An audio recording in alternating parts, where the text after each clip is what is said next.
नमस्कार दोस्तों, आगे चलते हैं। यहां तक हम लोगों ने कर लिया था, ठीक है।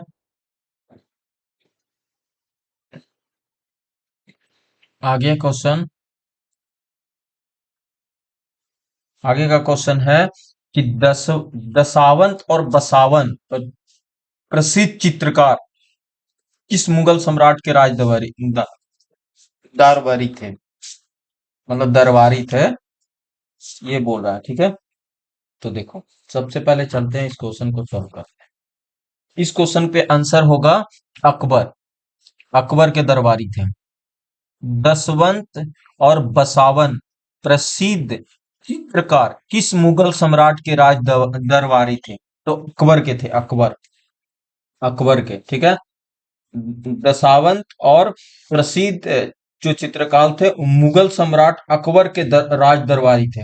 अकबर जो कालीन था ना, वो चित्रकारों दसवंत और बसावन के अतिरिक्त महेंद्र लाल मुकुंद, सावल दास, तुलसी मनोहर, ये सब लोग यहाँ पे रहते थे, ठीक है। अकबर में बस इतना ही याद रखो। अकबर के समय में ये थे, ठीक है। आगे चलते हैं।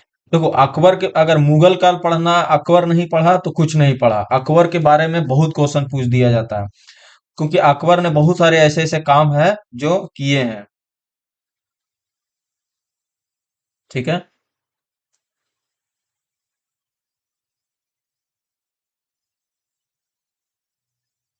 चलते हैं आगे। देखो, अकबर के बारे में थोड़ा सा जान लेते हैं।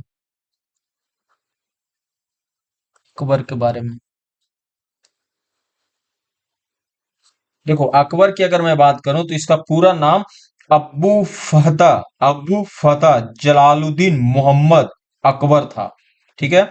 अब्बू फतह जलालुद्दीन मोहम्मद अकबर था। जन्म हुआ था 15 अक्टूबर 1542 को अमरकोंड, वर्तमान पाकिस्तान में है। ये यहाँ हुआ था, और इसके पिता हुमायूं थे और माता हमीदा बानो बेगम थी, ठीक है। इसकी मकबरा है सिकंदरा, अकबर आगरा में पड़ती है। और ये 49 वर्ष के आयु में इनकी मृत्यु हो गया था, ठीक है। देखो, शुरू करते हैं इनका एम्पायर। सबसे पहले 1556 में 13 वर्ष के ही उम्र में ये सम्राट बन गए। 13 वर्ष की उम्र में ये सम्राट बना। सम्राट सम्राट बना, ठीक है। 13 वर्ष की उम्र में ये सम्राट बना, ठीक है। 13 वर्ष की उम्र में सम्राट बना। शुरुआती में इनका जो सेनापति थे वो बैरम खां था। बैरम खां, बैरम खां, बैरम खां, बैरम बैरम खां, ठीक है। बैरम खां इसका सेनापति जो था, मतलब इसका रक्षक जो था, वो बैरम खां, इसीलिए गार्डन ऑफ अकबर भी कहा जाता है, ठीक है। देखो, इन्होंने जब प्रमुख, इन्होंने देखो, अकबर अकबर का देखो, इसलिए हम लोग पढ़ते हैं ना कि अकबर के शासनकाल में ही बहुत सारे ऐसे विजय विजय अभियान इन्होंने चलाया था, जिनको इन्होंने जीता था। मतलब जीता था इन्होंने, पूरी अच्छी ईमानदारी से इन्होंने जीता था। और ये पूछ दिया जाता है कि जब वो जीता था तो वहां का शासक कौन था। ये कभी कभी आपसे क्वेश्चन में पूछ दिया जाता है, तो ये बहुत इंपॉर्टेंट है, जो आपको ध्यान रखना है, ठीक है। अकबर के शासनकाल की मैं बात कर रहा हूँ, ठीक है। तो चलते हैं अकबर की एक एक क्या बोलते हैं, अकबर के बारे में हम लोग जानते हैं कि इसका देखो कि दिल्ली सल्तनत के बाद मुगल काल शुरू हुआ था। और ये बहुत सारे इन्होंने अधिकार किया अलग अलग क्षेत्र में, ठीक है।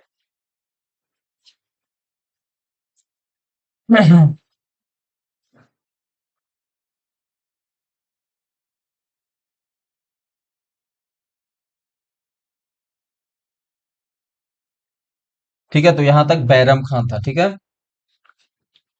आगे चलते हैं। देखो, सबसे पहला सबसे पहला इन्होंने काम क्या क्या किया, इसके बारे में समझते हैं। सबसे पहला काम सबसे पहला इन्होंने काम क्या किया, ठीक है। बैरम खान,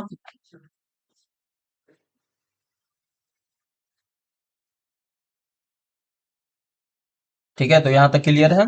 तो देखो, समझते हैं। देखो, जब देखो, सबसे पहले बैरम खां का बेटा कौन था, सॉरी, बैरम खां किसका बेटा था, तो ये हुमायूं का था। हुमायूं का था। हुमायूं जब शेर शाह सूरी से पराजित हुआ था ना, तो कुछ समय के लिए हुमायूं ये इंडिया ही छोड़ दिया था, और वो चला गया था अमरकोट के राणा बिरसाल के यहाँ, हमीदो बान बेगम, जिसको हुमायूं की पत्नी कहा जाता था, उसी के पेड़ से ये जन्म लिया था अकबर। 3 वर्ष की आयु में ही अकबर की भेंट अपने पिता से हुई, जब वह हुमायूं ने कंधार और काबुल पर अधिकार किया था। यही उसका नाम जलालुद्दीन मोहम्मद अकबर रखा गया। समझ रहे हो, अकबर रखा गया, ठीक है। अकबर सर्वप्रथम औपचारिक रूप से गजनी का सूबेदार नियुक्त किया गया। फिर दिल्ली पर कब्जा करने के बाद हुमायूं ने पंजाब का सूबेदार नियुक्त किया, और सबसे विश्वास पात्र इसका यही था, बैरम खां। बैरम खां इसके साथ हमेशा रहता था, इसका संरक्षक था। फिर फरवरी 1556 के आसपास, जब अकबर पंजाब के सिकंदर सूर के दमन हेतु सैनिक कार्रवाई में व्यस्त था, तो उसी समय उसके पिता हुमायूं जी की आकस्मिक मृत्यु हो जाती है। फिर पंजाब के गुरुदासपुर जिलों के कन्नौर में हुमायूं के मृत्यु का जो समाचार सुना ये बच्चा, ये अकबर, फिर बैरम खान ने ही फरवरी 1556 में मात्र 13 वर्ष, मात्र 13 वर्ष के वर्ष में उसी स्थान पर ईंट के सिंहासन पर इनको राजाभिषेक कराया। और हुमायूं के मृत्यु के बाद दिल्ली और आगरा को पुनः सूर्यवंशी आदिल शाह के प्रधानमंत्री हेमू ने अधिकार कर लिया। देखो, पहले ये दिल्ली और आगरा जो था वो अकबर के कंट्रोल में था, लेकिन जैसे ही इसकी पिता की मृत्यु हुआ तो ये बेचारा कमजोर पड़ गया। तो फिर क्या किया, उसको अधिकार को फिर से आदिल शाह के जो प्रधानमंत्री था ना हेमू, उसके साथ, इसीलिए यहां से लड़ाई हुआ, पानीपत का द्वितीय युद्ध शुरू हो जाता है इसका लड़ाई। पानी पानीपत का पानीपत का पानीपत का द्वितीय युद्ध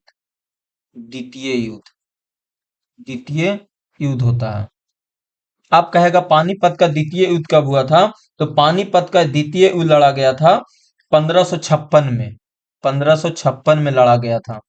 1556 में ये लड़ा था, किसके, हुमायूं के जब मरने के बाद दिल्ली और आगरा पर मोहम्मद आदिल शाह, बहुत बड़ा खतरनाक व्यक्ति था, वो आक्रमण करता था। हेमू ने अधिकार कर लिया। हेमू 22 लड़ाइयां लड़ चुका था, सोचो, हेमू भी कोई छोटा मोटा व्यक्ति नहीं था भाई। हेमू जो था वो छोटा मोटा व्यक्ति नहीं था, 22 लड़ाइयां वो लड़ चुका था, उनमें से एक भी नहीं हारा था वो। हेमू जो था वो 22 लड़ाइयां लड़ चुका था, एक भी हारा नहीं था, इसलिए आदिल शाह ने विक्रमादित्य की उपाधि दी थी हेमू को। हेमू को हेमू को विक्रमादित्य कहा जाता था। विक्रमा विक्रमादित्य विक्रमादित्य कहा जाता था, ठीक है। विक्रमादित्य की उपाधि प्रदान की गई थी, ठीक है। फिर नवंबर में ही, नवंबर 1556 को अकबर और हेमू के बीच में, अकबर अकबर वर्सेस हेमू, हेमू के बीच में भयंकर युद्ध होता है। भयंकर युद्ध हुआ, सेनापति के बीच में पानीपत के मैदान के भीषण युद्ध हुआ। देखो, इस युद्ध में पानीपत का द्वितीय युद्ध के नाम से जाना जाता है, ठीक है। द्वितीय युद्ध और कब हुआ था, नवंबर 1556 में, ठीक है, हुआ। देखो, माना जाता है ना कि हेमू बहुत जीत के करीब था। ये जो हेमू था इतना खतरनाक व्यक्ति था ना कि हारा ही नहीं था, बहुत जीत के करीब था, मतलब अकबर को हराने के कगार पे था। लेकिन क्या हुआ ना कि एक तीर जाके हेमू की आंख पर लग गया, और बेचारा आंख पे लगने के बाद उसको दिखाई नहीं दे रहा होगा कुछ भी, वो मुरझा के गिर गया। इसी में उसकी जो सेना था वो खलबली मच गई, और हेमू के विजय हार में बदल गया। इस तरह से फिर से अकबर ने दिल्ली और आगरा पे शासन कर लिया। तो पूछ सकता है कि कौन सा युद्ध के कारण दिल्ली और आगरा का युद्ध हुआ, मतलब अधिकार किया था, तो पानीपत का द्वितीय युद्ध किसके किसके बीच हुआ था, अकबर और हेमू के बीच में हुआ था। अकबर और हेमू के बीच में हुआ था, ठीक है। समझ में आ रहा है, अकबर और हेमू के बीच में ये लड़ाई हुआ था। इसके बाद बहुत सारे इन्होंने लड़ाइयां शुरू किया, मतलब देखा जाए ना तो इन्होंने अनगिनत लड़ाई शुरू की है, अनगिनत, ठीक है। तो इनका विजय अभियान देखो क्या रहा। प्रारंभिक तो दिल्ली और आगरा रहा था। प्रारंभिक दिल्ली दिल्ली और आगरा। कौन सा युद्ध के कारण, कौन सा युद्ध के कारण ये अधिकार किया, तो पानीपत का द्वितीय युद्ध में इन्हें अपना अधिकार कर लिया। फिर इन्होंने गुजरात को अधिकार किया। गुजरात, पहला गुजरात था। गुजरात, गुजरात को 1572 में इन्होंने हथियार में किया। 1572, 1572 में, 1572। फिर बहुत सारा इन्होंने किया, गढ़वाल, देखो क्या क्या किया था। पहला तो इन्होंने जब बैरम खां का संरक्षण काल में युद्ध हुआ, तो हुमायूं ने जब अकबर को पंजाब का सूबेदार नियुक्त किया था, तो उसी समय जो बेवफादार बैरम खां था ना, वो अकबर का संरक्षण नियुक्त कर दिया गया था। बैरम खां जो था, वो फारस के सिख संप्रदाय से संबंधित था। इसीलिए 1556 में जब अकबर का शासन नियुक्त किया गया, तो काफी छोटा था। इसलिए 1560 से 1556 से 1560 तक देखोगे ना, तो बैरम खां की बहुत ही शुरुआती रही है, जिसमें बैरम खां के संरक्षण में ही पानीपत की युद्ध लड़ाई लड़ा। बहुत सारे इन्होंने काम किया, ठीक है। फिर पेटीकोट शासन पर्दा। फिर इन्होंने राजनीतिक देखो अभियान, मालवा, आमेर, मेड़ा, गंगटोक, गोंडवाना, मेवाड़, मेवाड़ की राजधानी लड़ा रणथंबोर, कालिंजर, मड़वार, बीकानेर, जैसलमेर। फिर हल्दी घाटी का युद्ध हुआ। फिर गुजरात का विजय किया। फिर बिहार, बंगाल। फिर इन्होंने उत्तर पश्चिम में भी काबुल, कश्मीर, सत्ता, दक्षिण भारत, सब जगह ये अपने आप को स्थापित कर लिया पूरी तरीका से, समझ रहे हो। हाँ, तो काफी खतरनाक व्यक्ति था अकबर, ठीक है। समझ रहे हो, तो देखो अब समझते हैं। देखो फिर क्या हुआ, तो इसके बाद क्या बोलते हो, इन्होंने पेटिकोट शासन पर्ता शासन किया। इसके मुख्यतः में जो भी रिश्तेदार थे ना, वो विश्वासघात के लोग शामिल थे। तो इन्होंने ही अपना आदम खां मृत्यु के बाद 1500 ख्वाजा किए। फिर राजनीतिक अभियान में मालवा किया। फिर आमेर मेवाड़ किया। गंगटोक, गोंडवाना, गोंडवाना के जो रानी थी ना, रानी दुर्गावती के संरक्षण में ही इन्होंने किया था। फिर मेवाड़, ठीक है। फिर इन्होंने रणथंबोर, कालिंजर। इस तरह से देखा जाए तो अकबर का पूरा शासन व्यवस्था चला, देखो, ठीक है। इन्होंने एक धर्म नीति लाया था, जिनको बोला जाता दिन ए इलाही, धर्म नीति। ये तो था धर्म नीति। धर्म नीति अकबर का क्या था? धर्म नीति, धर्म नीति, धर्म नीति था दिन, दिन, दिन, दिन ए इलाही, इलाही, इलाही शुरू किया था इन्होंने। दिन ने इलाही, दिन ने इलाही शुरू किया था। इस सभी धर्मों को श्रेष्ठ मान के किया था, बहुत अच्छा व्यक्ति था। फिर इन्होंने भूमि राजस्व प्रणाली, सबसे ज्यादा पूछा जाता है। भूमि, भूमि राजस्व, राजस्व प्रणाली, प्रणाली, भूमि राजस्व प्रणाली, जिसमें टोड, टोड, टोडरमल की जब्ती प्रणाली था, ठीक है। तो इस तरह से बहुत सारे इसकी कहानी है, तो लंबा हो जाएगा ना वीडियो पूरा, तो हम आगे इसका अलग से पढ़ेंगे हम लोग। अकबर तो पढ़ना ही पड़ेगा, मुगल काल में अकबर पढ़ना ही पड़ेगा, ठीक है। तो दासवंत और बसवान प्रसिद्ध चित्रकार किस मुगल दरबार में रहते थे? तो अकबर में रहते थे। अकबर, ये जो औरंगजेब देख रहे हो ना, इसकी मृत्यु हुई थी 1707 में। जब इसकी मृत्यु हुई ना, तो मुगल काल खत्म हो गया, मुगल काल पूरी तरीका से सुहा हो गया। फिर भी मुगल काल चलते रहा, चलते रहा, लेकिन वो अंग्रेज के दलाली करने लगे सब। इन लोग जो थे ना, अंग्रेज से लड़ाई करते थे। अंग्रेज मतलब उस समय अंग्रेज आया कहाँ था, लेकिन ये थे जो बहुत अच्छा काम तो नहीं किए इंडिया में, लेकिन दलाली तो नहीं करते थे। लेकिन इसके बाद जो मुगल काल शुरू हुआ, वो अंग्रेज के दलाल बन गए। मतलब सिर्फ नाम मात्र का मुगल शासन चल रहा था, कोई काम के नहीं था। अगला क्वेश्चन है कि निम्नलिखित में कौन सा देश विश्व का सबसे अधिक यूरेनियम उत्पादन करने वाला देश है? सबसे अधिक उत्पादन करता है, तो ये करता है कजाकिस्तान। कजाकिस्तान सबसे ज्यादा यूरेनियम उत्पादन करता है, सबसे ज्यादा। कजाकिस्तान विश्व का सबसे अधिक यूरेनियम उत्पादन करने वाला देश है। विश्व के यूरेनियम उत्पादन लगभग 23,800 टन प्रति वर्ष किया जाता है यहाँ पे, ठीक है। समझ रहे हो, बहुत ज्यादा यहाँ पे उत्पादन होती है। देखो उत्पादन तो करता है कजाकिस्तान, समझ लो, उत्पादन तो करता है कजाकिस्तान कजाकिस्तान, लेकिन भंडार सबसे ज्यादा अधिक पाया जाता है ऑस्ट्रेलिया में। यहाँ भंडार किया जाता है, भंडार, यहाँ पे भंडार होती है ऑस्ट्रेलिया में। अगर पूछा जाए, ऑस्ट्रेलिया में भंडार होती है, तो यूरेनियम का सबसे अधिक भंडार ऑस्ट्रेलिया में पाया जाता है, ठीक है। ग्रीनलैंड निम्न देशों में किसका भाग है? ग्रीनलैंड, ग्रीनलैंड किसका भाग है? तो ये है डेनमार्क का। ग्रीनलैंड निम्न में किस देश का भाग है? तो डेनमार्क का है। जो ग्रीनलैंड डेनमार्क का है, क्योंकि डेनमार्क जो है ना, वो राजाशाही स्कोडिये उत्तरी यूरोप के स्थित में है, इसीलिए इसके भू सीमा देखोगे तो जर्मनी से मिलता है, इसलिए। और ये जो उत्तरी सागर और बाल्मिक सागर को स्वीडन से अलग करता है। डेनमार्क की राजधानी कहाँ है? कोपेहेगन, कोपेहेगन। और ग्रीनलैंड विश्व का सबसे बड़ा द्वीप है। ये ग्रीनलैंड देख रहे हो, विश्व का सबसे बड़ा द्वीप है ये, सबसे बड़ा द्वीप। फिनलैंड नार्डिक देश है, जो हेलिस्को इसकी राजधानी है। अगला क्वेश्चन है, हो ची मी सिटी किस देश का एक प्रसिद्ध शहर है? हो ची मी सिटी, हो ची मी सिटी, ये है वियतनाम का, वियतनाम का। हो मी ची सिटी वियतनाम का एक प्रसिद्ध शहर है। वियतनाम का सबसे बड़ा शहर यही है, हो मी ची सिटी। अगला क्वेश्चन है, वाष्प चलित रेल इंजन का आविष्कार किसने किया था? तो जेम्स वाट ने किया था। सॉरी सॉरी, वाष्प चलित है ना, तो जॉर्ज स्टीफेंस ने किया था, जॉर्ज स्टीफेंस ने। वाष्प चलित रेल इंजन का आविष्कार जॉर्ज स्टीफेंस ने किया था।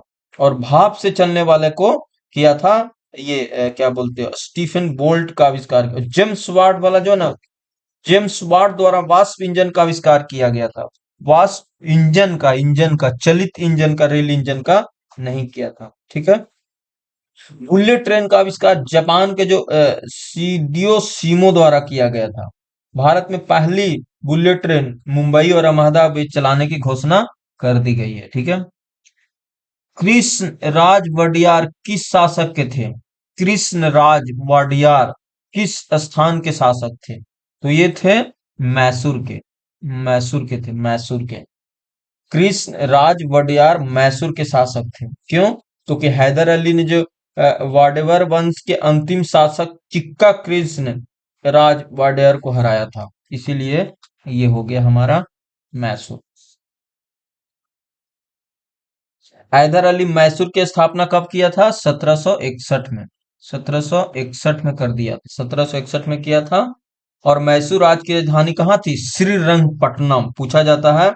और मैसूर विश्वविद्यालय के संस्थापक यही थे, राजश्री नालवांडी कृष्ण वाडिया फोर। हिंदू विश्वविद्यालय के पहले कुलपति भी थे ये। और काशी हिंदू विश्वविद्यालय के संस्थापक कौन है? मदन मोहन मालवीय। और 1973 में मैसूर का नाम बदलकर कर्नाटक कर दिया गया। कार्बन के इलेक्ट्रॉनिक विन्यास में शामिल होने वाले कुल कितने होती हैं? तो 4 होती है, चार, चार। कार्बन के इलेक्ट्रॉनिक विन्यास में शामिल होने वाले कोषों की संख्या कितनी? वो कोषों की संख्या 4 नहीं है, 2 है, 2। क्यों? क्योंकि 4 होती है तो 2, और 2 कोषों की संख्या 2 ही होगा ना, तो 2 होगा, तो 4 नहीं हो तो नंबर ऑफ इलेक्ट्रॉन्स हो गया ना, 2 हो गए। कार्बन के इलेक्ट्रॉन में मात्र 2 ही होती है, 2 ही, ठीक है। कार्बन और ये है वर्ग 14 में आता है। क्रिस्टलीय रूप में देखोगे तो हीरा, ग्रेफाइट, ग्रेफिन, फुलरिन ये है, ठीक है। और अक्लिस्टिक रूप में कोयला, चारकोल, कोक और काजल। चूने के पानी में, अगर चूने के पानी में CO2 प्रवाहित करने पर चूना का पानी हो जाता है, तो दूधिया हो जाता है, दूधिया, दूधिया हो जाता है, दूधिया हो जाता है। अगर CaOH के हॉल ट्वाइस को अगर आप CO2 प्रभावित करते हो, तो ये बनता है CaCO3, कैल्शियम कार्बोनेट, और H2O बनता है, समझ रहे हो। तो जब चूने के पानी में कार्बन डाइऑक्साइड प्रवाहित करोगे, तो चूने के पानी ये दूधिया हो जाता है, ये दूधिया हो जाता है। और यही दूधिया चूने के पानी को कैल्शियम कार्बोनेट बनने के दूधिया हो जाता है। फिर इसी को ही हम जो CaCOH2 है ना, CaCOH2, इसको बुझा हुआ चूना या स्लैक लाइम कहा जाता है, और इसको कली चूना कहते हैं, इसको कली चूना कहा जाता है। ठीक है। अगला क्वेश्चन है, खूब गेहूं अप उपजाओ, गेहूं, देखो, खूब गेहूं उपजाओ, गेहूं ही हमें जंग जिताएगा, ये किसने कहा था? तो ये कहा था वुडरो विल्सन्स ने, वुडरो विल्सन्स ने कहा था। खूब गेहूं उपजाओ, गेहूं ही हमें जंग जिताएगा, ये कथा वुडरो विल्सन्स कहा। वुडरो विल्सन्स प्रथम युद्ध के समय यूएस के राष्ट्रपति थे। ये पता है कौन थे? वुडरो विल्सन्स यूएस के राष्ट्रपति थे, राष्ट्रपति थे, राष्ट्रपति थे, यूएस के राष्ट्रपति थे। ठीक है। 1917 में प्रथम विश्व युद्ध में यूएस शामिल हो गया था, लेकिन शामिल हुआ था, फिर हट गए भी गया था। 11 नवंबर 1918 को प्रथम विश्व युद्ध समाप्त माना जाता है। ठीक है। अगला है तनाव। तनाव पृथ्वी प्रक्रिया निम्नलिखित में किससे संरचित होती है? तो ये होती है एमिफ्रिफिन तनाव के प्रति जो एमिफ्रिन संचरित होती है, इम्फ्रिन, जिसको एंड्राइल भी कहा जाता है, नेफ्रिन और डेमोपाइप। इम्फ्रिन लड़ाई और उड़ाई प्रतिक्रिया में फ्रीज करता है। ठीक है। तो इसका आंसर क्या हो जाएगा? तनाव के प्रति स्रावित प्रतिक्रिया के लिए किससे संरचित होता है? एमिफ्रिन, एमिफ्रिन, एमिफ्रिन।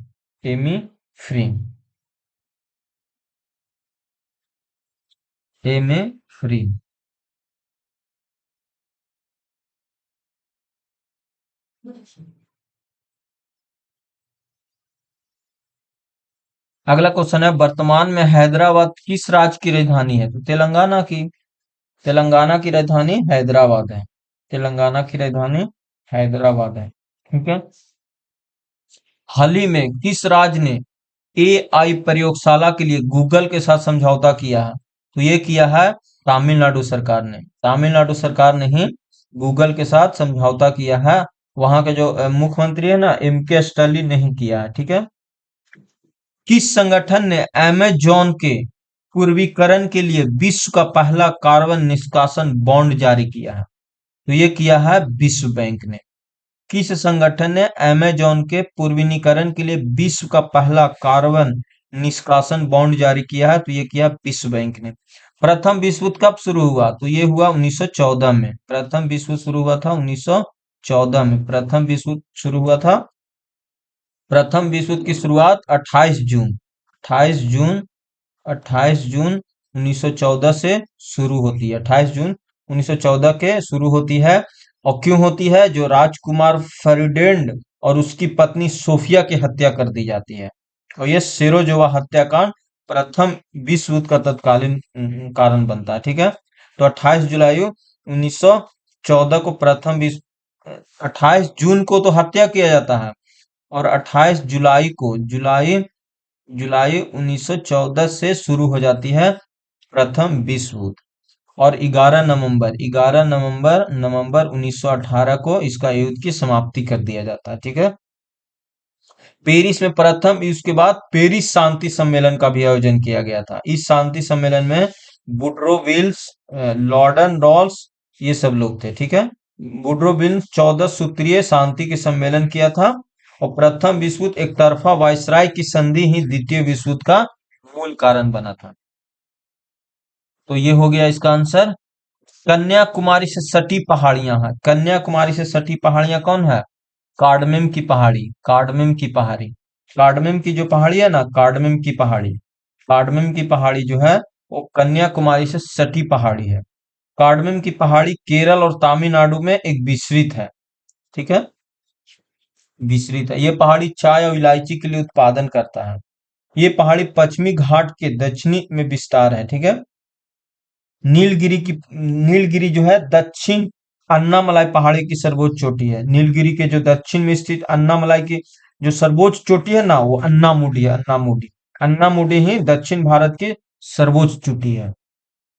देखो, और यहाँ पे अगर मैं पहाड़ की बात करूं तो देखो, ये सेवराई की पहाड़ी, सेवराई की पहाड़ी कहाँ है? तमिलनाडु में है। सेवराई की पहाड़ी कहाँ है? तमिलनाडु में, तमिलनाडु में पड़ता है। तमिलनाडु में। ठीक है, यहाँ तक क्लियर।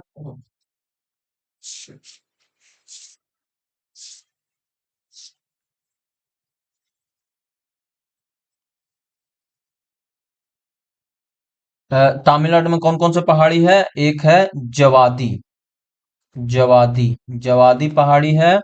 सेवराय है, सेवराय है, सेवराय है। फिर है पंचमहल, पंचमहल, पंचमहल, पंचमलाई, पंचमलाई, पंचमलाई है। और उसके बाद सीरू, सीरू, सीरू, सीरूमलाई, सीरूमलाई, ये सब जो है ना, ये सब तमिलनाडु की पहाड़ी है। तमिलनाडु, वो भी उत्तर से दक्षिण, उत्तर से दक्षिण में है, ठीक है। इसका आंसर क्या हो जाएगा? कार्डमम की पहाड़ी। भारत के किस राज्य का सर्वाधिक क्षेत्र घने पतझड़ वाले जंगलों से घिरा हुआ है? तो इसका आंसर हो जाएगा मध्य प्रदेश। मध्य प्रदेश एक ऐसा राज्य है जो घने पतझड़ से घिरा हुआ है। निम्नलिखित में किस विश्वविद्यालय की स्थापना पहले की गई है? पहले, पहले की गई है, मतलब पहले हुई थी। तो देखो इसका आंसर जानने से पहले देखो, सबसे पहले इलाहाबाद, इलाहाबाद की जो स्थापना हुआ था ना 1887 में हुआ है, 1887 में, ठीक है। अलीगढ़, अलीगढ़ की 1920 में हुआ है, 1920 में। बॉम्बे, बॉम्बे का हुआ है, जो बॉम्बे था, बॉम्बे, बॉम्बे, बॉम्बे का हुआ है, बॉम्बे। इस बॉम्बे 1857 की जो क्रांति हुआ था ना, उसके अधीन बॉम्बे मद्रास की स्थापना किया गया था। 1857, 1857। और बनारस हिंदू विश्वविद्यालय की स्थापना कब हुआ था? 1916 में, 1916 में, 1916 में। तो देख लो, सबसे पहले किसकी स्थापना किया गया है? सबसे पहले किया गया है, मतलब सबसे पहले किसको किया गया था? सबसे पहले बॉम्बे, बॉम्बे का। तो इसका आंसर हो जाएगा बॉम्बे, बॉम्बे का सबसे पहले किया गया था। पटना का कब हुआ था? पटना विश्वविद्यालय की स्थापना 1917 में हुआ। पटना का विश्वविद्यालय की स्थापना, पटना विश्वविद्यालय, पटना की मैं बात कर रहा हूँ, पटना यूनिवर्सिटी, पटना यूनिवर्सिटी 1917 में, 1917 में, 1917 में, ठीक है। बनारस हिंदू विश्वविद्यालय 1916 में, 1916 में। बॉम्बे 1857, अलीगढ़ यूनिवर्सिटी 1920 और इलाहाबाद 1887, ठीक है। करा, तिरंगे के राष्ट्र ध्वज के रूप में कब स्वीकार किया गया था? तो ये किया गया था लाहौर अधिवेशन 1929 में। लाहौर अधिवेशन 1929 में ही किया गया था। कब? 26 जनवरी को, 26 जनवरी, 26 जनवरी को किया गया था। 31 दिसंबर 1930 को लाहौर के रावी नदी के तट पे तिरंगा फहराया गया था। 31 दिसंबर 1929 को रावी नदी के तट पर तिरंगा फहराया गया था। और संपूर्ण देश में 26 जनवरी 1929 को, सॉरी 30 को सर्वप्रथम स्वाधीनता दिवस मनाया गया। इसीलिए ऐतिहासिक ही 26 जनवरी 1950 को संविधान लागू हुआ। संविधान सभा के जेपी की प्रलानी की अध्यक्षता में झंडा समिति बनाया गया था। फिर समिति झंडा डॉक्टर राजेंद्र प्रसाद की अध्यक्षता में बनाया गया। और 22 जुलाई 1947 को तिरंगा झंडा को स्वीकार किया गया, 22 जुलाई को, ठीक है। और एक चीज और याद रखो कि विदेश में झंडा फहराने वाला मैडम कामा ने फहराया था, स्टुटगार्ड में 1907 में। ये भी पूछ देता है। तो क्या हो गया? लाहौर अधिवेशन में तिरंगे राष्ट्र ध्वज, तिरंगे राष्ट्र ध्वज, तिरंगे राष्ट्र ध्वज, तिरंगे राष्ट्र ध्वज को स्वीकार किया गया था लाहौर अधिवेशन में, लाहौर अधिवेशन में, ठीक है। दयानंद सरस्वती ने आर्य समाज की स्थापना 1975 में कहाँ किया था? तो ये किए थे बॉम्बे में, बॉम्बे में किए थे, बॉम्बे में। दयानंद सरस्वती ने आर्य समाज की स्थापना किए थे बॉम्बे में। और 1877 में आर्य समाज का मुख्यालय बनाया गया था लाहौर में। आर्य समाज के 10 प्रमुख सिद्धांत थे। स्त्री शिक्षा आर्य समाज का महत्वपूर्ण सिद्धांत था। आर्य समाज वेद के सबसे महत्वपूर्ण सिद्धांत इसी में थे। ठीक है। अगला क्वेश्चन है भारत में प्रकाशित होने वाला प्रथम समाचार पत्र 1780 जे के हिंकी के द्वारा प्रकाशित किया गया था। तो ये था the Bengal Gazette. Bengal Gazette. Bharat में भारत में प्रकाशित होने वाला प्रथम समाचार पत्र 1780 में जे ए हिंकी के द्वारा किया गया था। ये था Bengal Gazette. The Bengal Gazette Bharat में प्रकाशित होने वाला प्रथम समाचार पत्र था। ठीक है। 1780 में ही जेम्स एक्सटम को हिक्की द्वारा प्रथम समाचार पत्र निकाला गया था। इसलिए जेम्स हिंगस्टम हिंकी को भारत में पत्रकारिता का जनक भी कहा जाता है। ठीक है। 1816 में गंगाधर भट्टाचार्य प्रथम भारतीय थे जिन्होंने समाचार पत्र निकाला था। और जो लैंड मेंडकॉफ है ना, वो भारत में समाचार पत्र के मुक्तिदाता के रूप में बोला जाता है। बंगाल गजट एक साप्ताहिक था। ये भी ध्यान रखना है, साप्ताहिक था। साप्ताहिक था। ठीक है। साप्ताहिक था। तो इस तरह से इसका आंसर क्या हो जाएगा? बंगाल गजट। और ये जो पर्सन देख रहे हो ना, ये पर्सन जे ए हिंकी, इसी को बोला जाता है, क्या बोला जाता है, पत्रकारिता का जनक।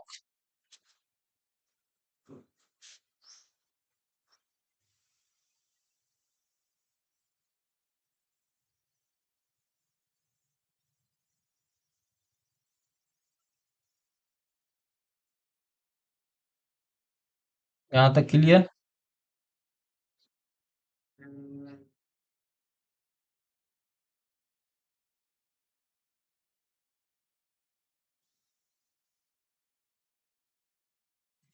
आगे चलते हैं।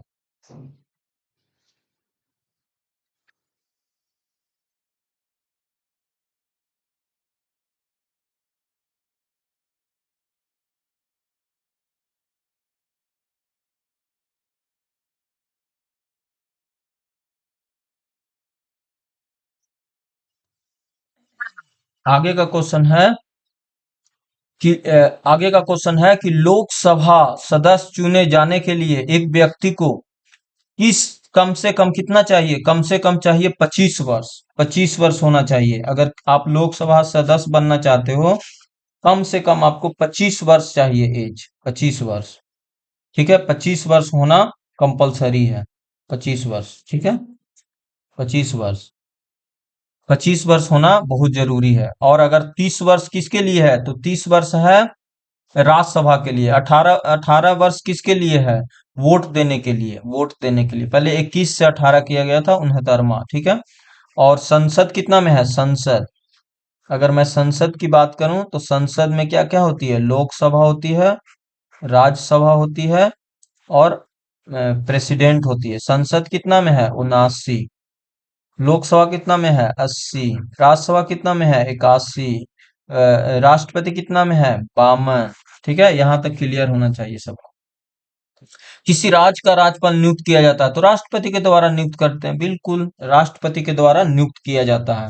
और भी अनुच्छेद 155 के तहत।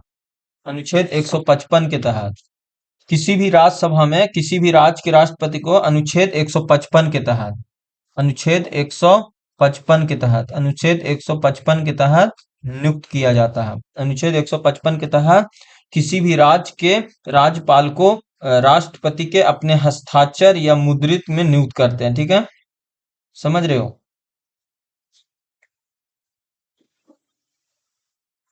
देखो, 52 में क्या बोला गया है? राज्यपाल में एक 52 में बोला गया है कि एक 53 से है, 53 से 154, 155, 156। देखो, हम लोग समझते हैं यहां से यहां तक पूरा डिटेल अनुच्छेद 153 से 153 टू 167 तक, 171 तक अनुच्छेद डिटेल।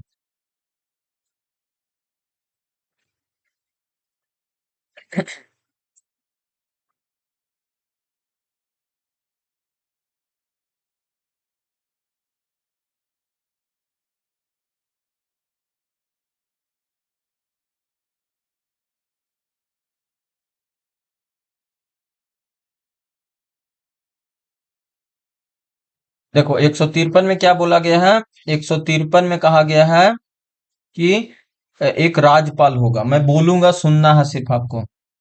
राज्य में एक राज्यपाल होगा। हर राज्य में एक राज्यपाल होगा, या एक व्यक्ति एक से अधिक राज्यों का राज्यपाल भी बन सकता है। ये बातें 153 में कही गई है, ठीक है। 153 में क्या कहा गया है? एक राज्यपाल की व्यवस्था किया गया है। राज्यपाल की व्यवस्था किया गया, ठीक है, राज्यपाल की व्यवस्था किया गया 153 में। 154 में क्या कहा गया है? 154 में कहा गया है कि जो कार्यपालिका की शक्ति होगी वो राज्यपाल में निहित होगी। जो राज्य की कार्यपालिका की शक्ति होगी वो 154 में बोला गया है। 154 में बोला गया है कि जो राज्य की कार्यपालिका शक्ति, कार्यपालिका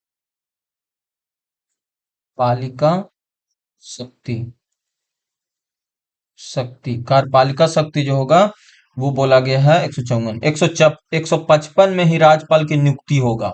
यहाँ पे नियुक्ति की बात किया गया है। नियुक्ति की कौन करेगा? राष्ट्रपति जी करेंगे, ठीक है। यही क्वेश्चन था, राष्ट्रपति के द्वारा नियुक्ति किया जाएगा।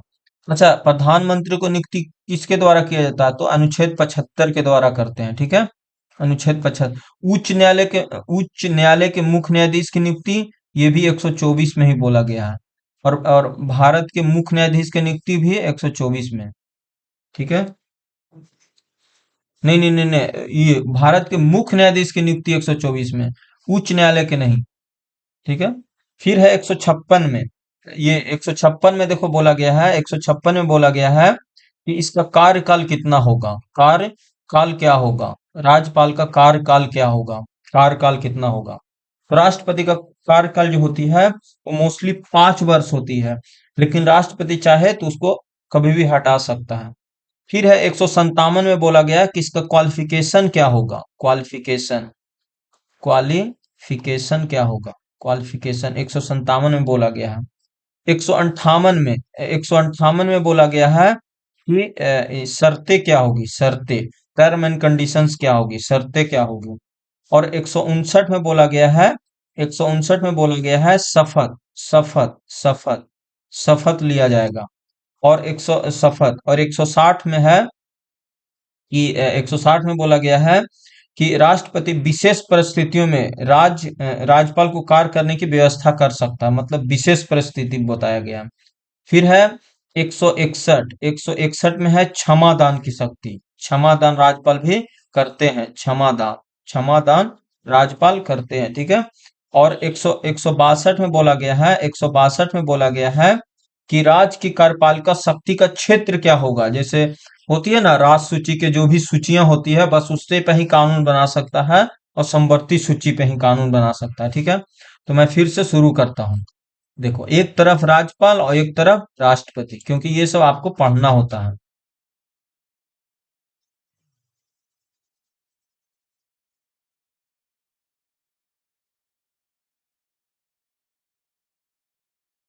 देखो,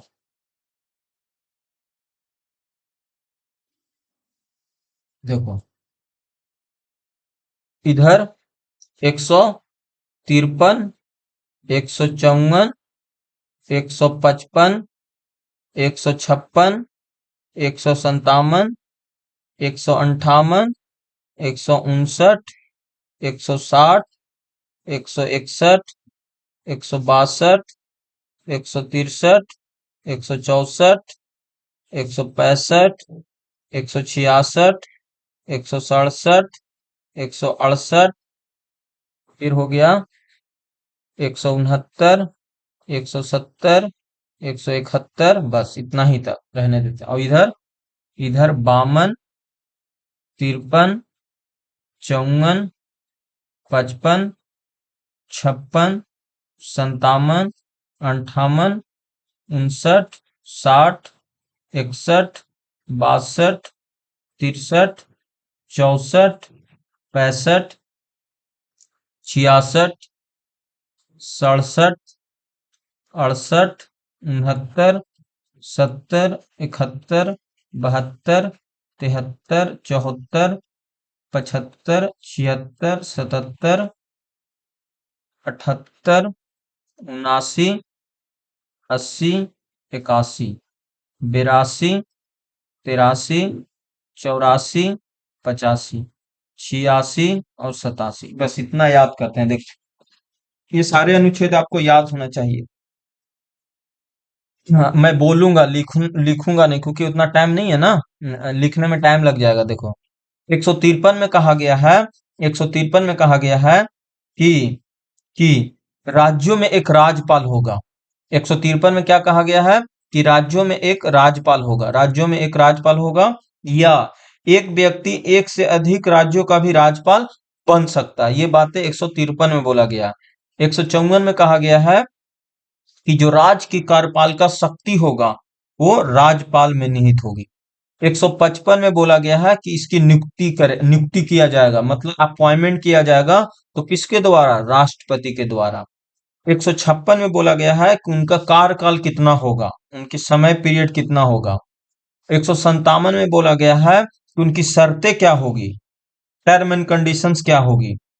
और 158 में शर्तें क्या, मतलब 157 में बोला गया है कि योग्यता क्या होगा, क्वालिफिकेशन, क्वालिफिकेशन क्या होगा। 158 में बोला गया है कि उनकी शर्तें क्या होगी। 159 में बोला गया है शपथ, शपथ, शपथ लिया जाएगा। और 160 में राष्ट्रपति इनको समय समय पे कुछ काम देंगे जो विशेष परिस्थिति में। 161 में बोला गया है कि राज्यपाल की क्षमा दान, क्षमा क्षमा क्षमा क्षमा दान की बात किया गया। 162 में कि वो राज्य कितने, मतलब कहाँ तक के कानून बना सकता है। तो आपको पता है ना, समवर्ती सूची और राज सूची तक ही कानून बना सकता है। 163 में बोला गया है कि एक मंत्री परिषद की व्यवस्था किया जाएगा जो समय समय पे राज्यपाल को मदद करेगा, और उसका मुखिया मुख्यमंत्री होगा। 164 में मुख्यमंत्री की नियुक्ति राज्यपाल करेगा, साथ ही साथ अन्य मंत्रियों की नियुक्ति भी राज्यपाल करेगा मुख्यमंत्री की सहायता से। 165 में महाधिवक्ता की बात किया गया।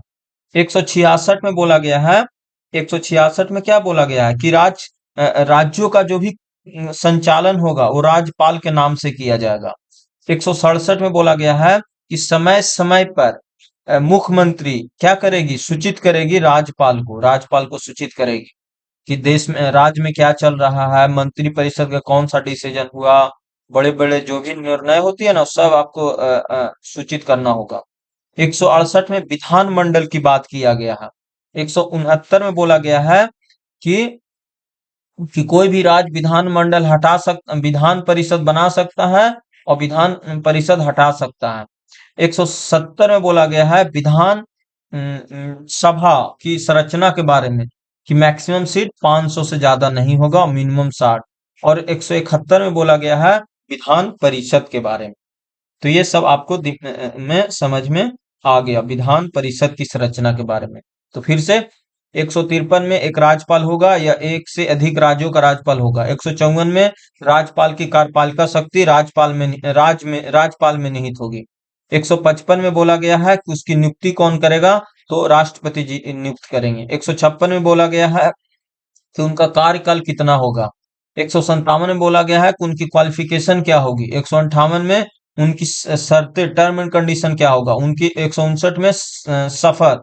160 में 160 में क्या बोला गया है कि समय समय पे राष्ट्रपति जी कुछ काम देंगे राज्यपाल को जो आपको करना होगा, ठीक है, विशेष परिस्थिति में। 161 में क्षमा दान। 162 में जो बोला गया है कि क्या बोलते हो, इतना देर तक कानून बना सकता है समवर्ती सूची और राज सूची में। 163 मंत्री परिषद। 164 मुख्यमंत्री की नियुक्ति, महाधिवक्ता, राज्यपाल के नाम से कोई भी काम होगा। 167 में रिस्पॉन्सिबिलिटी मुख्यमंत्री की। 168 में विधानमंडल, 169 में विधान परिषद की घटना संरचना, 170 में विधानसभा की संरचना और 171 में विधान परिषद की संरचना। ये पूरी थी अनुच्छेद। अब इधर चलते हैं। इधर देखो 52 में बोला गया कि भारत में एक राष्ट्रपति होगा, एक ही राष्ट्रपति होगा, 2 4 6 नहीं। 153 में बोला गया है कि जो संघ की कार्यपालिका शक्ति होगी वो राष्ट्रपति में निहित होगी। 54 में बोला गया है कि जो भी राष्ट्रपति की नियुक्ति निर्वाचन होगा उसमें कौन कौन भाग लेंगे, तो लोकसभा, राज्यसभा, विधानसभा, दिल्ली और पुडुचेरी के सारे सदस्य, निर्वाचित सदस्य भाग लेते हैं। 155 में बोला गया है कि उनका क्या बोलते हो, उनकी निर्वाचन पद्धति कैसे किया जाएगा। 56 में बोला गया है कि उनकी कार्यकाल कितनी होगी। 57 में बोला गया टर्म एंड कंडीशन, मतलब 57 छोड़ी 56 में बोला गया कार्यकाल कितना होगा। 57 में बोला गया कि कोई भी राष्ट्रपति कितनी बार इलेक्ट हो सकती है। 58 में क्वालिफिकेशन, 59 में शर्तें, 60 में शपथ, 61 में महाभियोग, संसद के दोनों सदन के सारे सदस्य। 62 में क्या बोला गया है, 62 में बोला गया है कि अगर मान लो कि पद खाली हो जाए, किसी भी परिस्थिति में पद खाली हो जाए तो 6 महीना के अंदर चुनाव होगा। 63 में क्या बोला गया है कि 63 में क्या बोला गया है कि कितना दूर तक कानून बना सकता है संसद, तो संसद समवर्ती सूची और संघ सूची के कानून बना सकता है 63 में। ठीक है, सॉरी सॉरी 62 में ये बोला गया। 63 में एक मंत्री परिषद की व्यवस्था किया गया, सॉरी सॉरी, हाँ हाँ 63 में यही बोला गया है। ये यहाँ तक 63 में एक वाइस प्रेसिडेंट की बात किया गया है, वाइस प्रेसिडेंट का, वाइस प्रेसिडेंट। ठीक है, 52 टू 87 डिटेल। ठीक है, 61 61 समझ में आ गया। 62 में मानना ना कि केंद्र की कितनी पावर होगी, कहां तक वो उसका शक्तियों का विस्तार होगा, ये बात 62 में बोला गया है। 62 में 63 में बोला गया है कि एक वाइस प्रेसिडेंट होगा, एक वाइस प्रेसिडेंट होगा हमारे देश में, एक उपराष्ट्रपति की भी व्यवस्था किया गया। ठीक है, ठीक है, सॉरी सॉरी, बास 61 में तो क्षमादान है। 62 में बोला गया ना कि अचानक पद खाली हो जाए तो राष्ट्रपति को भरा जाएगा। 63 में बोला गया एक उपराष्ट्रपति होगा। और 64 में बोला गया है, 63 में बोला गया है, 63 में और 64 में बोला गया है कि उपराष्ट्रपति का पद और कार्य मतलब राज्यसभा का सभापति होंगे। 65 में बोला गया है कि करवाहक राष्ट्रपति होंगे। 66 में बोला गया है कि चुनाव कैसे किया जाएगा, राष्ट्र उपराष्ट्रपति का चुनाव कैसे होगा, उपराष्ट्रपति का चुनाव कैसे होगा। 67 में बोला गया है कि उपराष्ट्रपति का कार्यकाल क्या होगा और त्याग पद कैसे देंगे, त्याग पद। 68 में बोला गया कि अगर पद रिक्त हो जाती है तो उस स्थिति में कैसे भरा जाएगा। ठीक है, और 69 में बोला गया शपथ, 69 में इनका शपथ होगा उपराष्ट्रपति का। 70 में बोला गया है कि अगर समय पे राष्ट्रपति उपराष्ट्रपति को कुछ कार्य दे सकते हैं। 71 में विवाद खड़ा हो गया तो। 72 में राष्ट्रपति की क्षमादान। 73 में बोला गया है कि उनकी कितनी दूर तक है कानून बना सकती है, क्योंकि आप जानते हो संघ सूची का ही कानून बना सकती है। 74 में मंत्री परिषद, 75 में प्रधानमंत्री की नियुक्ति, महान्यवादी। 77 में कोई भी काम राष्ट्रपति के नाम पे होगा। 77 में ठीक है। और 78 में क्या बोला गया है कि प्रधानमंत्री की जिम्मेदारी होगी समय समय पे राष्ट्रपति को सूचित करे। 78। 79 में क्या बोला गया है, 79 में बोला गया है कि एक संसद होगा, 80 में राज्यसभा, 81 में लोकसभा और 81। 82 में क्या बोला गया है, 82 में क्या बोला गया है, 82 में बोला गया है जनगणना और सीटों का पूर्ण न्यास किया जाएगा 82 में। ठीक है, और 83 में बोला गया संसद का कार्यकाल कितना होगा। 84 में उनकी क्वालिफिकेशन। और 85 में विघटन किया जाएगा। और 86 में बोला गया राष्ट्रपति संसद को संबोधित। और 87 में बोला गया है संयुक्त अधिवेशन बुला सकता है। 87 संयुक्त अधिवेशन सत्र का अभिभाषण कर सकता है। ठीक है, तो ये सब बातें आपको याद रखना चाहिए। देखो एक बार में ये सब याद नहीं होगा, लेकिन बार बार पढ़ोगे तो याद हो जाएगा, क्योंकि एग्जाम में क्या होती है ना, कभी कभी आपको याद हुआ चीज भी याद नहीं रहता, और बहुत कुछ ऐसा चीज है जो आपको याद बाद में आता है, तो ऑप्शन से मार दोगे कि ओ इसका आंसर ये तो हो ही नहीं सकता, क्योंकि मैंने तो इसका ये याद किया। तो ये होती है। ठीक है, आगे चलते हैं।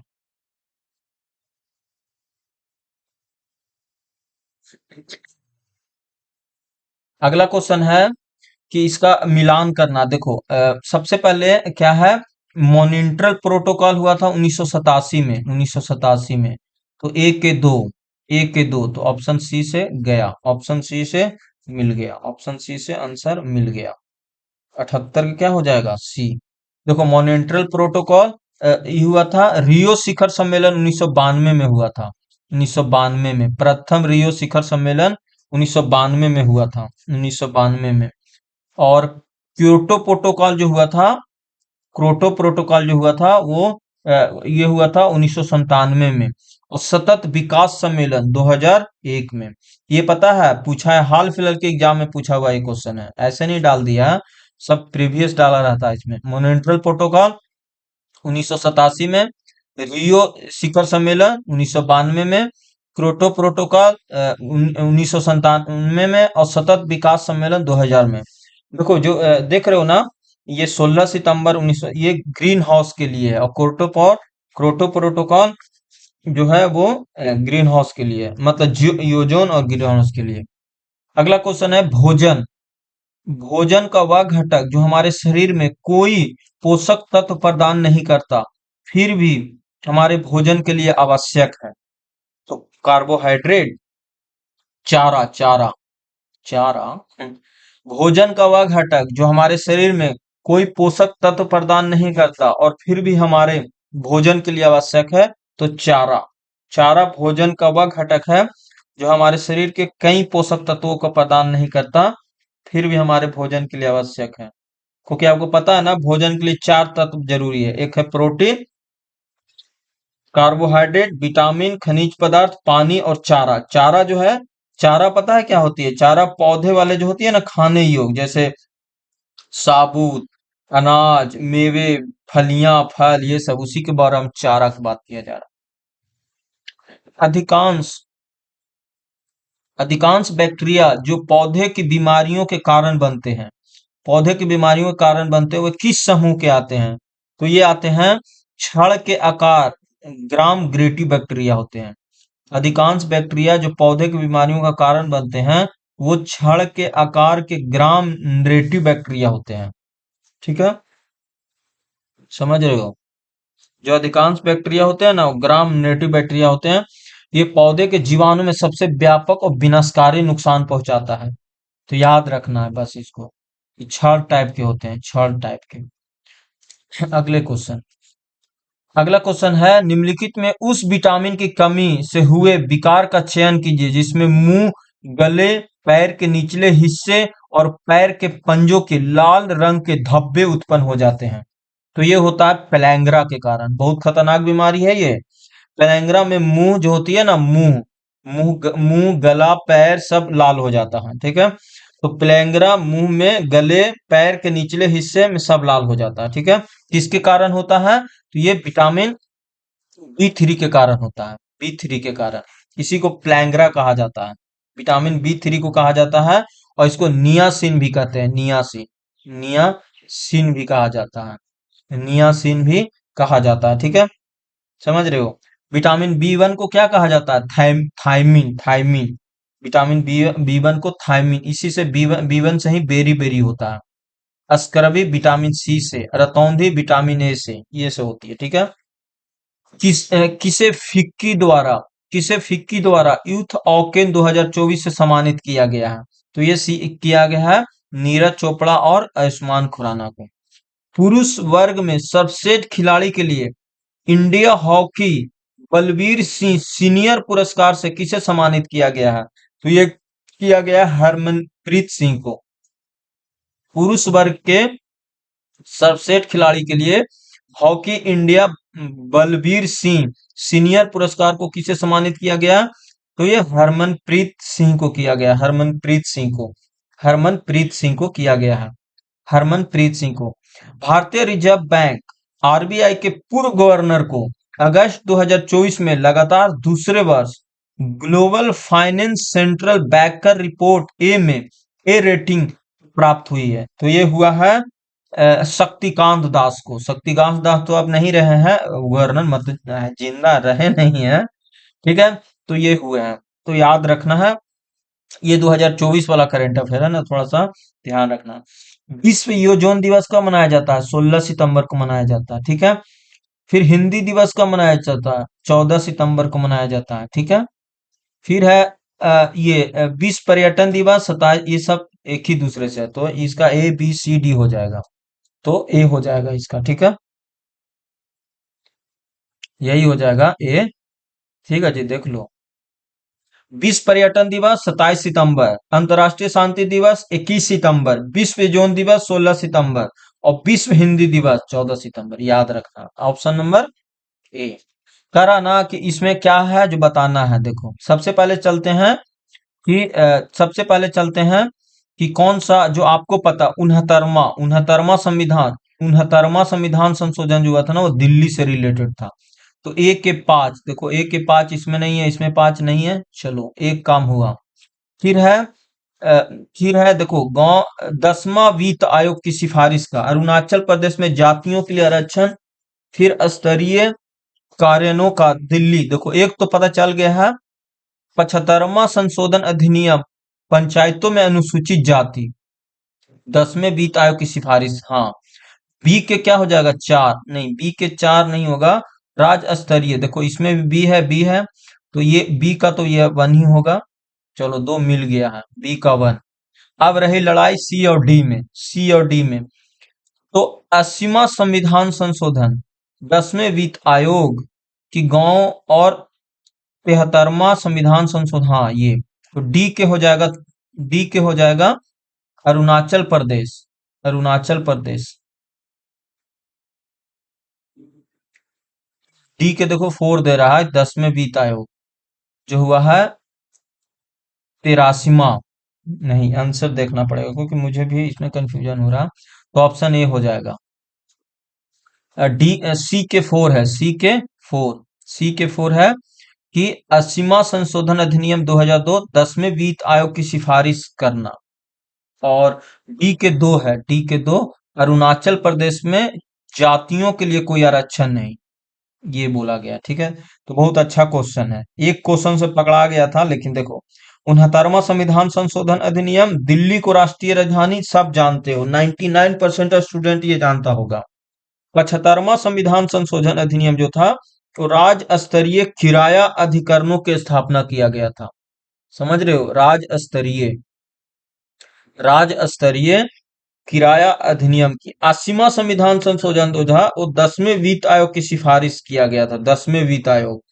और 83वां संविधान संशोधन 2000 में हुआ था, वो अरुणाचल प्रदेश में पंचायतों में अनुसूचित जातियों हेतु कोई आरक्षण नहीं, ये बात। अगला क्वेश्चन है, बंगाल की खाड़ी में अवस्थित गंगा सागर एक धार्मिक स्थल है, बहुत सुनता होगा। हर तीर्थ बार बार गंगा सागर एक बार, ठीक है। इसे अन्य नाम से भी जाना जाता है, तो अन्य नाम से जाने जाते हैं न्यूमर द्वीप। इसको न्यूमर द्वीप से जाना जाता है। बंगाल की खाड़ी के अवस्थित एक सागर धार्मिक स्थल है, जिसको न्यूमर द्वीप के नाम से भी जाना जाता है। न्यूमर द्वीप ये बहुत ही फेमस जगह है। ये उड़ीसा के तट से 10 किलोमीटर दूर स्थित है, ठीक है। सॉरी सॉरी, ये है न्यूमर द्वीप। देखो एक है ना व्हीलर द्वीप, व्हीलर द्वीप जो है ना, ये इसका नाम बदलकर अब्दुल कलाम आजाद कर दिया गया है। जो भारतीय मिसाइल यहीं से होती है। मांजुली द्वीप असम में, जो विश्व का सबसे बड़ा मांजुली द्वीप है। पम्बन द्वीप जो है वो तमिलनाडु में, ठीक है। नहीं, सीधा 88। ये तो बड़ा खतरनाक हो गया हूँ। नहीं, नहीं, 88 के बाद तो 88 के बाद 88 के बाद सीधे कौन सा 94 आ गया है। वो कट गया है, देखो कोई बात नहीं, देखते हैं यहाँ पे।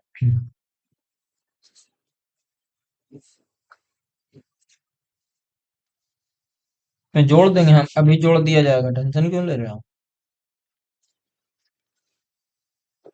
88 के बाद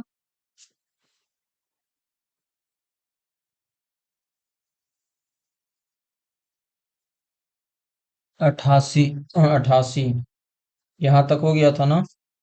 88, 88 के बाद सीधे 94 आ गया, तो छूट गया है ये। तो इसको हम अभी जोड़ते हैं, रुको, इसमें जोड़ देते हैं हम।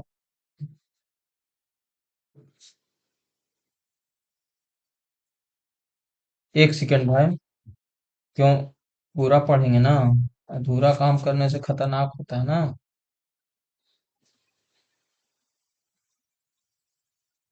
हमारा टारगेट है ना कि जल्दी से जल्दी खत्म करना हो, टाइम नहीं मिलता है मेरे पास, बहुत सारा काम रहता है जी। इसको रुको, मैं भेजता हूँ, वहां शिफ्ट करता हूँ।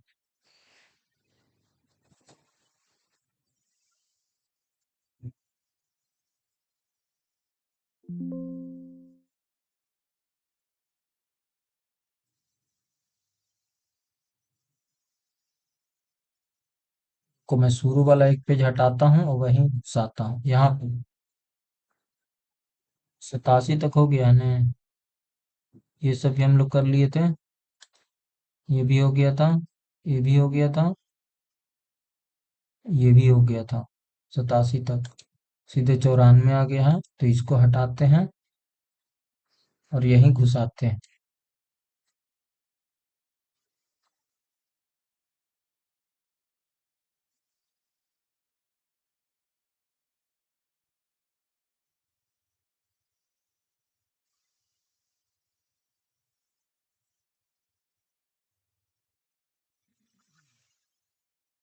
बड़ा टेंशन है जी जीवन में, पता नहीं क्या होगा।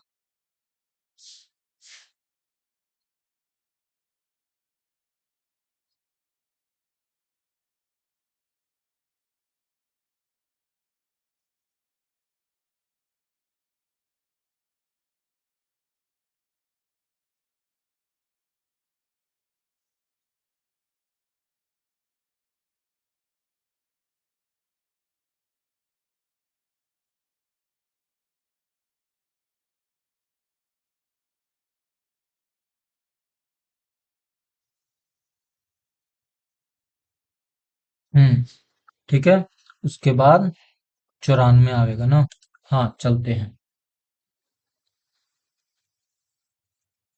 देखो यही क्वेश्चन था जो छूट गया था। अगला क्वेश्चन है, अशोक मेहता समिति 1977, अशोक मेहता समिति 1977 किससे संबंधित है। तो सबको जानता है कि ये द्विसदनीय व्यवस्था से रिलेटेड है, ठीक है, द्विसदनीय, अशोक मेहता समिति। अशोक मेहता समिति जो है ये द्विसदनीय, मतलब ऑप्शन नंबर ए।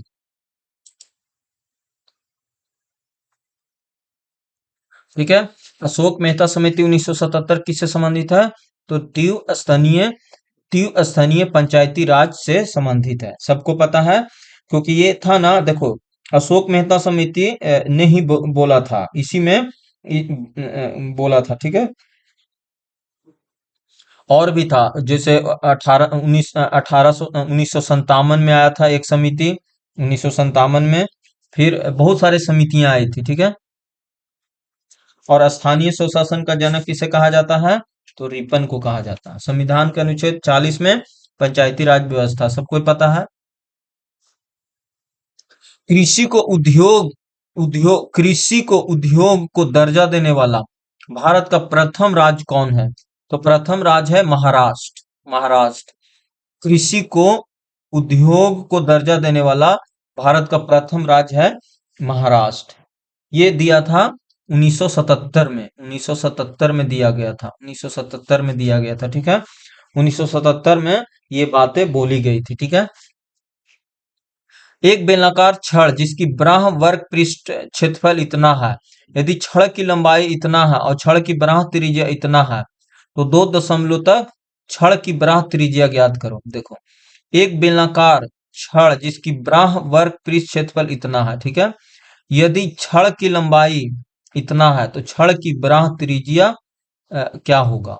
बस, तो सीधा आप जानते हो पृष्ठीय क्षेत्रफल क्या होती है, 2 पाई आर एच। 2 पाई आर एच दिया हुआ है 2800, 2 × 22/7, आर मुझे नहीं पता, त्रिज्या पूछ रहा, एच दिया हुआ 100 बराबर 28। जीरो से जीरो गया, जीरो से जीरो गया, और फिर कितना कटेगा? नहीं कटेगा, तो आर बराबर हो जाएगा 28 × 7/22 × 2। तो ये 14 दूनी के 28, 11 दूनी के 22 और 7 दूनी के 14, तो सतते 49/11, तो 11 44, 44, तो आंसर डी, डी आएगा इसका आंसर, ठीक है। अगला क्वेश्चन है, दो व्यक्तियों की आयु के अनुपात इतना है, वह एक दूसरे से अधिक है, तो क्या होगा? डिफरेंस कितना है, देखो डिफरेंस कितना है, यहाँ पे देखो, यहाँ पे डिफरेंस है 3 का, तो यहाँ डिफरेंस है 30 का। 1 = 10, 1 = 10, तो योगफल क्या हो जाएगा? 7×4 = 11, 140, सॉरी 7×4 = 11। देखो, दो व्यक्तियों की आयु का अनुपात कितना है? 7 है, एक दूसरे से वो 30 वर्ष अधिक है, 30 वर्ष, 3 = 30, तो 1 = 10, 10 है, तो 7×4 = 11, 11, तो 110। आंकड़े का माध्यिका निकाले, तो माध्यिका सबसे पहले क्या होती है? असेंडिंग या डिसेंडिंग ऑर्डर में कम करो। तो सबसे पहले देखो, ये काटो, ये काटो, पहले नंबर देखो, 1 2 3 4 5 6 7 8 9 10 है, 10, तो 4 4 4 4 4 4 8, 8 और 2 10, दो आएंगे इधर, तो 4 काटना है, जीरो कटेगा, एक कटेगा, एक कटेगा, और फिर इसके बाद 2 कटेगा और 2 कटेगा, कितना काट दिया? नहीं, जीरो, एक, 4 काट दिए, हाँ। अब बचेगा 2, 2 बचा, और 2 के अगला आएगा 3, तो 3 × 2 = 5/2, तो 2.5, ठीक है, यहां तक क्लियर। आगे चलते हैं।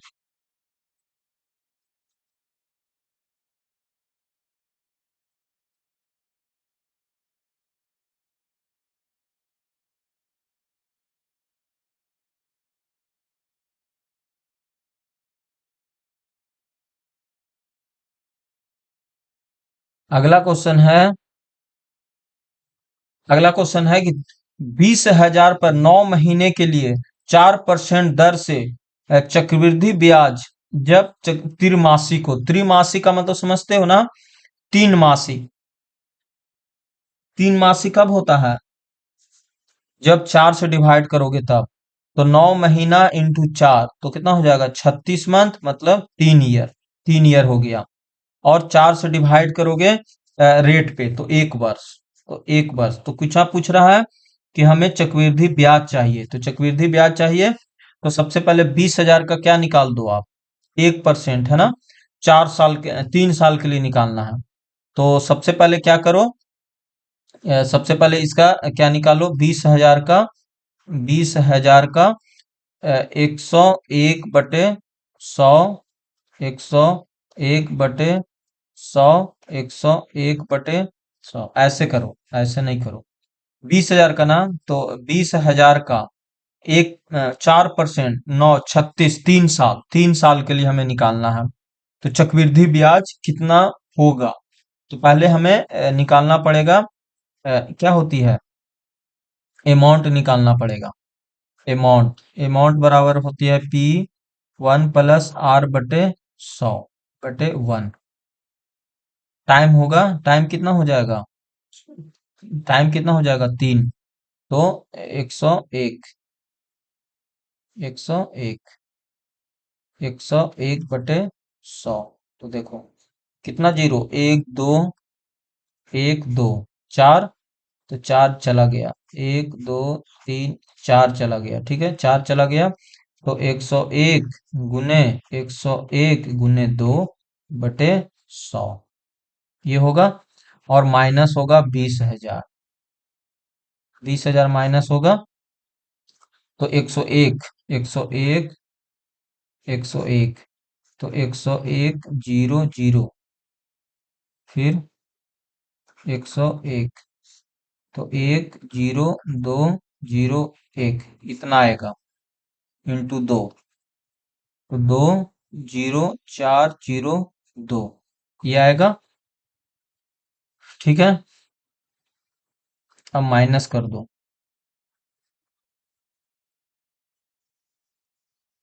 अरे इतना टाइम एग्जाम में तो रेलवे में चल जाओगे हवा खा के, उतना समय नहीं मिलता है। रुको भाई से शॉर्ट में कर देते हैं।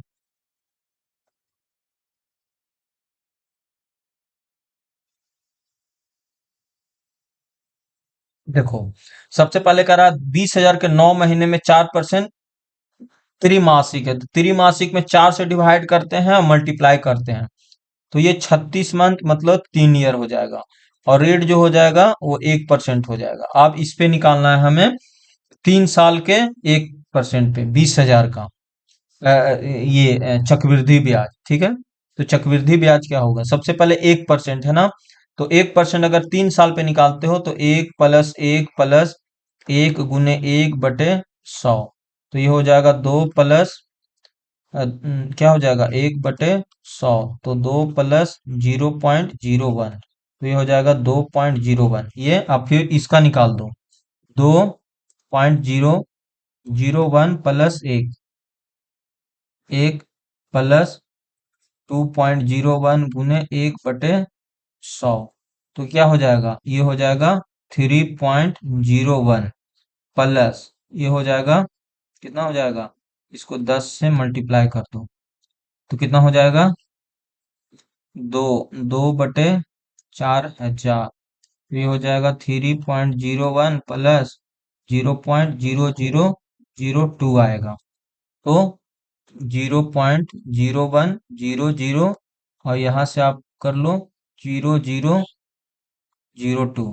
तो 20103 ये आएगा। इसका रेट आ गया रेट। अब 20,000 पे रेट निकाल दो। ये सबसे आसान मेथड है और यही सबसे बेस्ट मेथड है। वो सब करने से कैलकुलेशन बढ़ेगा और ज्यादा दिमाग दौड़ जाएगा। ठीक है। तो इसको सबसे आसान मेथड से करते हैं यही। तो 20,000 का वो निकाल दो आंसर। तो जब निकालोगे 20,000 का, 20,000 का निकालोगे कितना, 0.0102/100। 100 तो आएगा ही और 4 जीरो और आएगा। कितना जीरो, 4 जीरो। तो ये कट गया, एक एक एक एक एक एक एक एक चला गया। ठीक है। अब मल्टीप्लाई कर दो।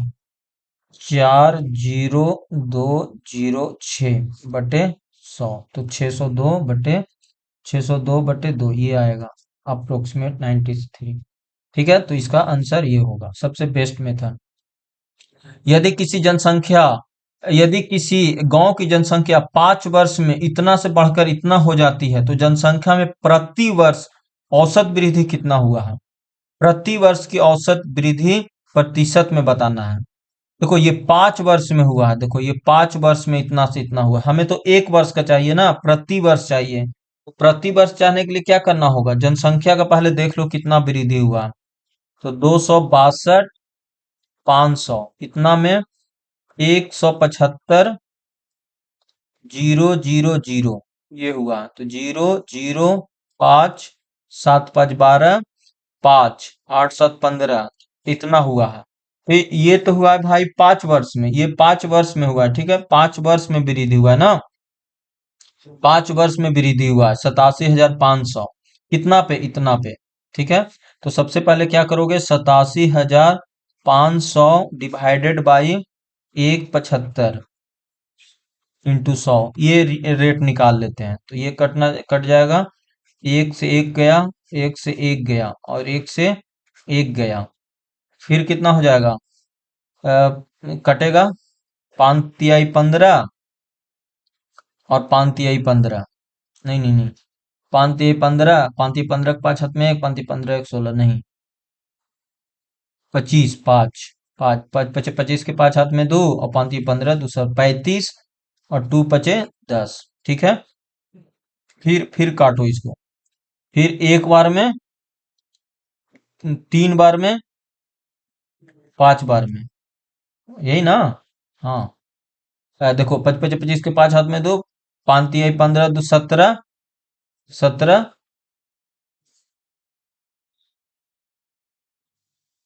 ओ सॉरी सॉरी सॉरी। ये 5 × 5 = 25, 5 × 5 = 25 करो। 5 × 5 = 25 के पाँच हाथ में दो, 5 × 5 = 25, पाँच हाथ, दो ये, अरे इसको डिवाइड करो ना, 87 5 से। आदत है ना जी। 7 × 5 = 35, यहाँ 37 आएगा, 37 37। ठीक है। 37 तो 175 ये कटेगा, और 7 × 5 = 35 ये कटेगा। फिर तो ये हो जाएगा 0। फिर 7 दूनी 14, 1 15, 2 1 3, और बटे 7, तो 50 आएगा। 50 आएगा, 50, 50 आएगा। इसको काटो सही से भाई, काटते उठते नहीं हम लोग, काटते हैं। मैथमेटिक्स को सही से करना पड़ता है।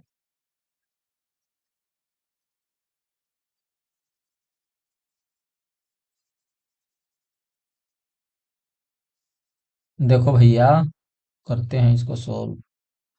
देखो, सबसे पहले 5 वर्ष में बोला गया ना, तो सबसे पहले ये तो देखो कि कितना बढ़ा है। तो 262, 500, 175, 0 0 0।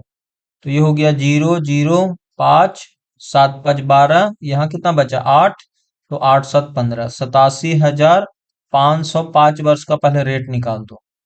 मतलब कितना बढ़ा है, इंटू 100। तो ये 0 से ये 0, ये 0 से ये 0, और ये 0 से ये 0, तो 8750/175। ठीक है। अब इसको क्या करो, सिंप्लीफाई करो। सिंप्लीफाई करो, 1 3, 7 × 5 = 35, 75 ये कटेगा। 25 के पाँच हाथ में दो, और 7 × 5 = 35, तो 37, 3 5 और 3 8, और ये कितना बार में कटेगा, ये 35 बार में। 5 × 5 = 25, 5 × 3 = 15, 2 17। फिर 175 है ना, तो 175 को फिर से 3 × 5 = 15, 5 × 5 = 25, और 7 × 5 = 35। 5 × 5 = 25 के बाद, 5 × 3 = 15, 2 17, और 5 × 7 = 35। ये तो 50 आ रहा है। 50 आ रहा पूरा पूरी। सही तो कर रहे हैं, 50 ही तो आएगा लगभग।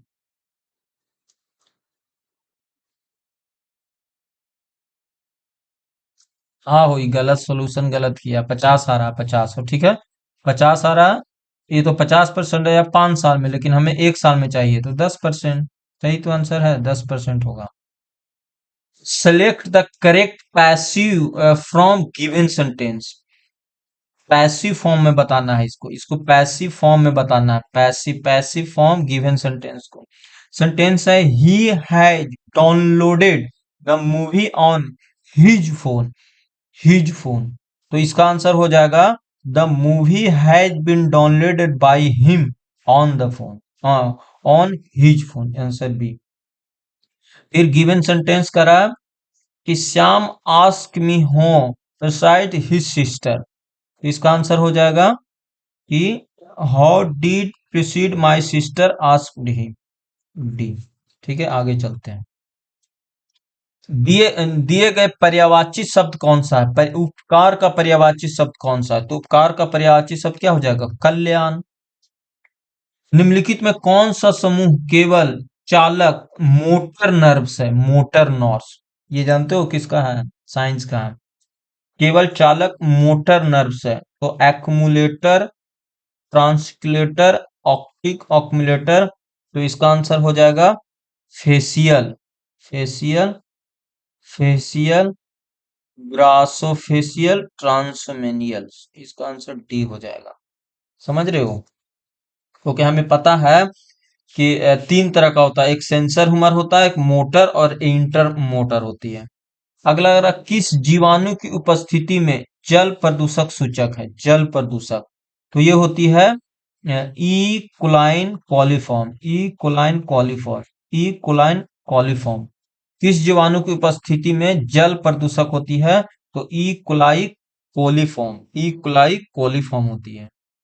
ई कुल, देखो सलोना टाइफा होती है जो टाइफाइड के द्वारा होता है। माइक्रोबैक्टीरियम ट्यूबरकुलोसिस रोग होती है। प्रतिरक्षी एंटीबायोटिक बनाने वाली प्लाज्मा प्रोटीन को क्या कहा जाता है? तो गामा ग्लोबिन कहा जाता है। गामा ग्लोबिन, प्रतिरक्षी बनाने वाली प्लाज्मा प्रोटीन गामा ग्लोबिन होती है। प्रोटीन्स का नामकरण किसने किया था? ब्रेजियंस मुल्डर ने किया था, मुल्डर। तो इस तरह से देखा जाए तो ये सेट कंप्लीट हो जाता है भाई। ठीक है, आगे हम लोग सेट अगले सेट से शुरू करेंगे। ठीक है, धन्यवाद भाई दोस्त।